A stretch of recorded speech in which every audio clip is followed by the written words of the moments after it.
Today we'd like to talk about time and change in quantum systems. So far we haven't talked about how systems in quantum mechanics evolve in time. And associated with that is a phrase that was coined by Susskind, where he talks about it as the minus first law, which says information is never lost.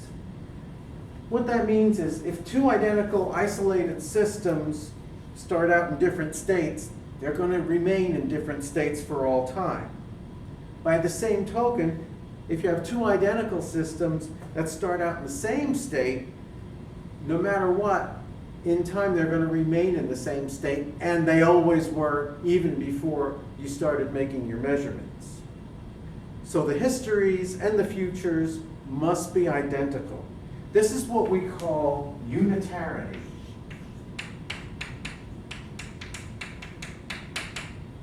And it's an important concept in quantum mechanics. So let's consider a closed system that at some time is in a state, a quantum state. We'll call it ket psi of t. Psi of t represents the entire history of the system because it depends on the time.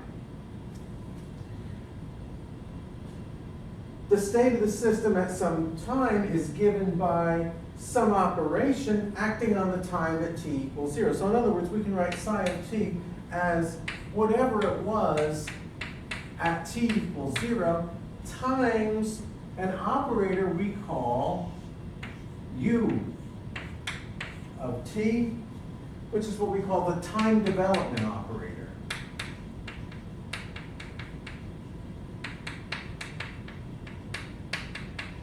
This is what allows the system to evolve in time.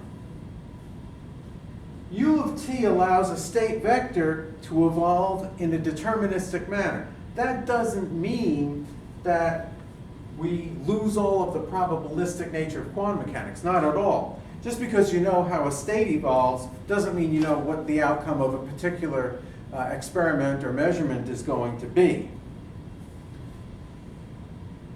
For example, you might know the result of sigma sub x, but you're not going to know anything about sigma sub y or sigma sub z. Quantum evolution of states allows us to compute the probability of outcomes of later experiments. What else do we want to know about U of t? Well, for one thing, U of t is a linear operator. That's not a surprise. Everything else we work seems to be linear.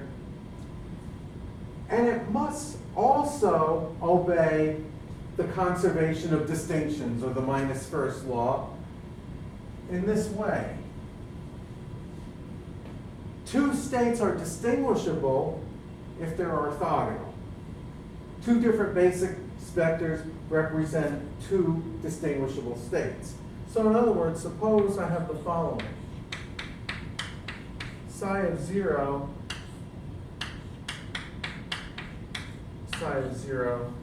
is equal to 0. That means, psi of 0, phi is 0, two distinguishable states. That also means that for all time, psi of t, phi of t is also equal to 0. What are the consequences of this? Let's do the following. Suppose I flip psi of t.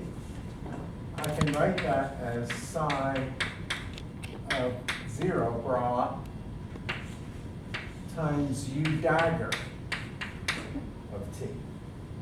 So I just flip my earlier ket vector. That means I can do the following. Psi of 0, u dagger of t, u of t, phi 0 is equal to 0.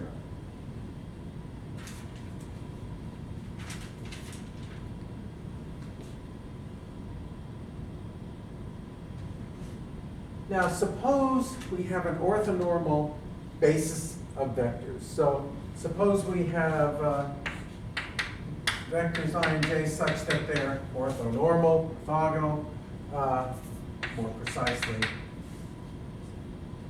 Now let's suppose psi of 0 and phi of 0 are members of that orthonormal basis. That means that I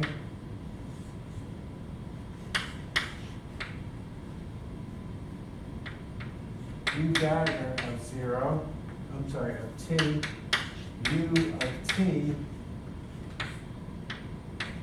j is equal to 0. If I is not equal to j. Now, of course, if I is equal to j, then we just get 1. But in general, we can write I u dagger of t, u of t, j is equal to Kronecker delta ij. So this operator, combined with its Hermitian conjugate, operates like an identity matrix whenever I put it in between two members of a basis set. Anytime we have an operator that satisfies this expression where u dagger times u is the identity matrix, we say that u is a unitary operator. And unitary operators are very useful and show up a lot in quantum mechanics and in field theory. And this leads us to principle number 5 in quantum mechanics. Principle number 5 says that the time evolution of state vectors in quantum mechanics is unitary. So it's run by unitary operators, like our time evolution operator.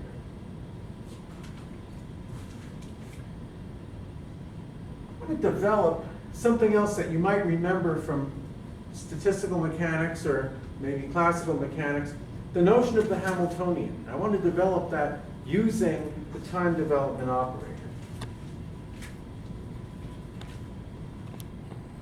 In quantum mechanics, we can build up finite time intervals by combining a bunch of infinitesimal time intervals together. And that will lead to a nice differential equation for the evolution of a state vector in time.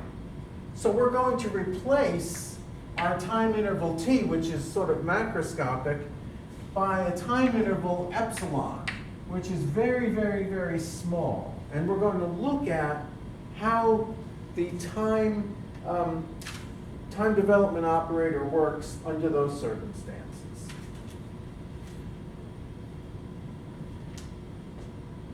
So we know that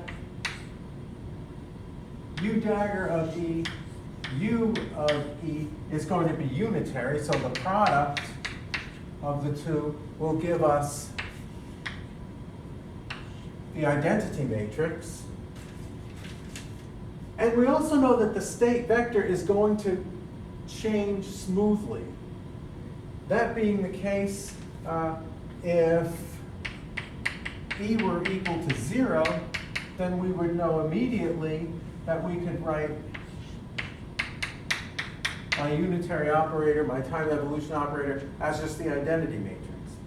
But this means that if epsilon is very small, u of t is only going to differentiate from the identity matrix by a very small amount as we evolve in time. So maybe I could write u of E, u of epsilon, as the identity matrix minus I times epsilon times an operator h. Now, Now, you might wonder, why did I stick the IE in front of H? Well, we know that epsilon is our small parameter. Nonetheless, you'll see why this works when we come back to it later on. That means that if I were to do U dagger U, it would look something like this. It would look like I plus I epsilon H times I minus I epsilon H. If I put that together, that would, of course, equal the identity operator. So if I want to first order, if I want to find E, what that means then is that H dagger minus H should be 0. Or H dagger is equal to H. So that tells me H is an Hermitian operator. It's also an observable and has a complete set of orthonormal eigenvectors and eigenvalues. Turns out the eigenvalues are the values we get from measuring the energy of a quantum system. So essentially H, operator H, is the quantum mechanics equivalent of the Hamiltonian. If we specialize to the case, suppose T is equal to epsilon, we can say psi of E is equal to psi of 0 minus I epsilon H psi of 0. And we can turn this into a differential equation. So we have psi of epsilon minus psi of 0 divided by epsilon is equal to minus I H operator psi of 0.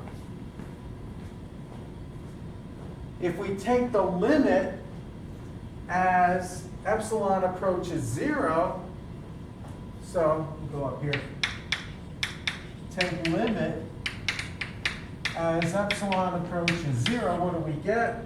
We're going to get that on the left side, d psi dt is equal to minus I H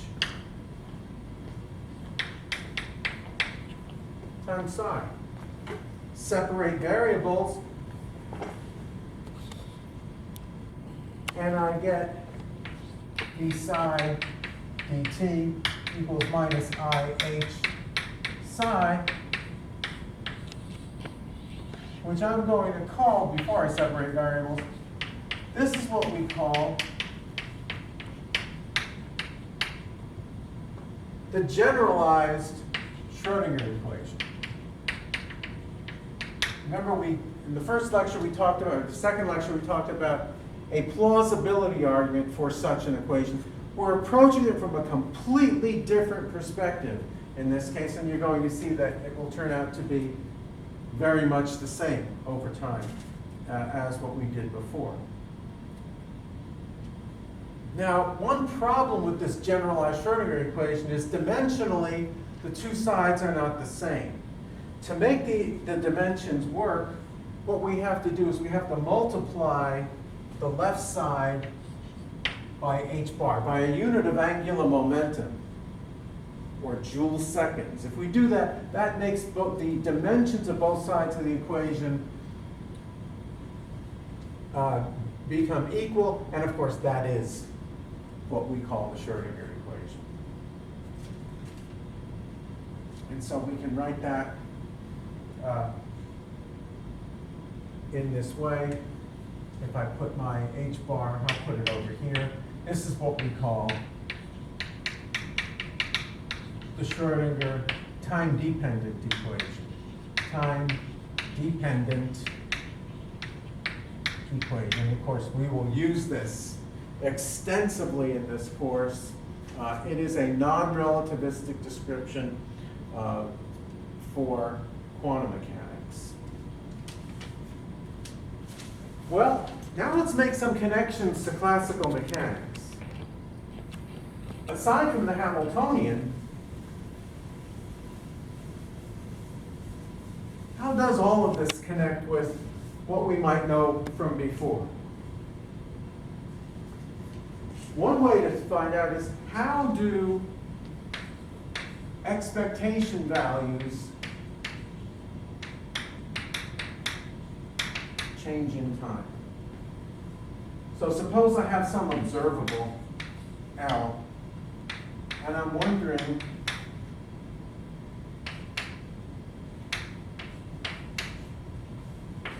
how time will affect, or the evolution of time affect the value of the expectation value for this particular observable. What we can do is let's take the time derivative of both sides. So if I take the time derivative on the left side, of course it's just d LBT. I've got a chain rule here. I'm going to write this as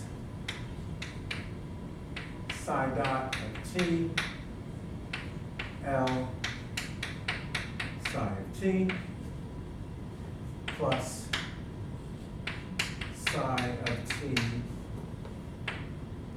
L psi dot of t. Remember, L operators have no time dependence. Now if I plug this into Schrodinger's equation, watch what happens. I get this is equal to I over h bar psi of t h L psi of t minus I over h bar psi of t L h bar psi of t, which says that this is equal to I over h bar psi of t h L minus L h psi of t. HL minus LH is what we define as the commutator of H and L. And generally speaking,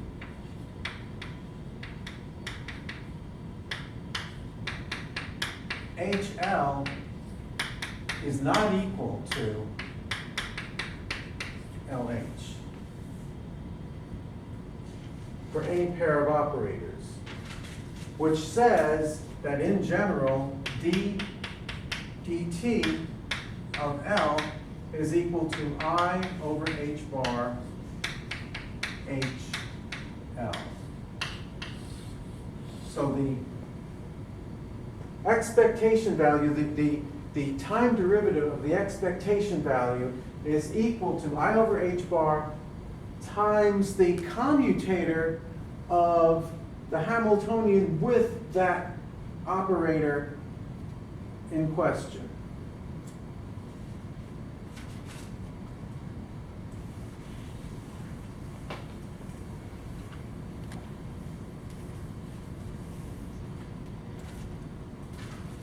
Let's talk about the conservation of energy, since that's related to the Hamiltonian.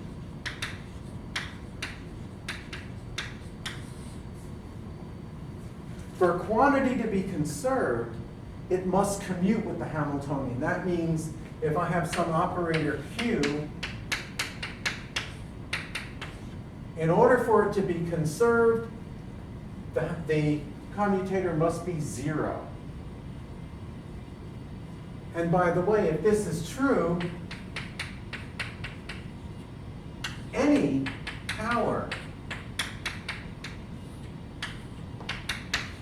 of that operator will also be conserved. One of the most obvious conserved quantities is the Hamiltonian itself. Of course, it commutes with itself, and of course, it's conserved.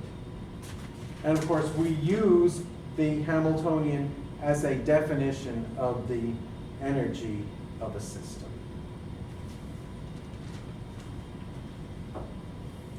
Let's look at another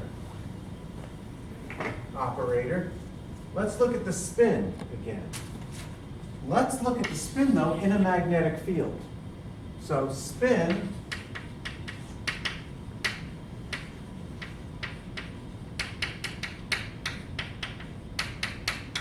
in a magnetic field. In a magnetic field. Hamiltonian operator in that case, sigma dot b, which I can write as sigma x bx plus sigma y by plus sigma z bz, where b is my magnetic field. Let b point along the z-axis, and we expect that h will be proportional to sigma z, so h is going to be equal to h bar omega over 2 times sigma z, where omega is defined as 2 times bz over h bar. We might ask ourselves, how does the expectation of sigma z vary in time?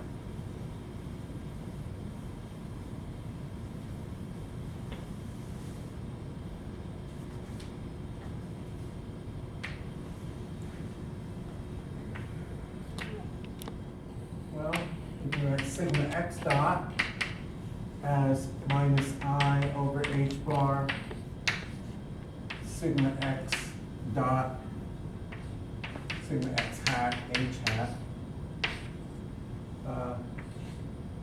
sigma y dot we can write as minus I over h bar sigma y commutator h, and then sigma z dot equals minus I over h bar commutator sigma z h.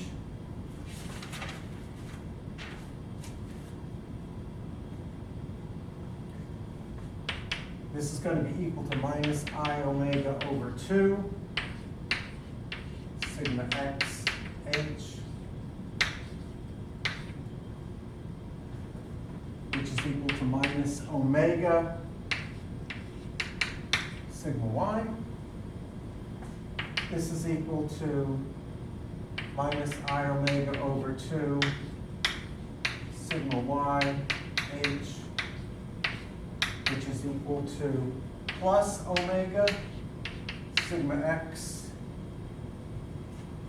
and this is equal to minus I omega over 2 sigma z h, which of course is 0, because the commutator is 0. Looks like a classical rotor in a magnetic field.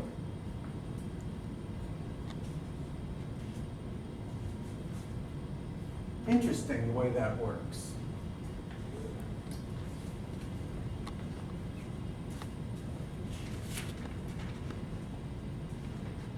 I'm going to leave that example as our last one for now. Next time, we will examine how to solve the Schrödinger equation. And that's going to be the topic of a lot of what we do in the succeeding chapters in this class.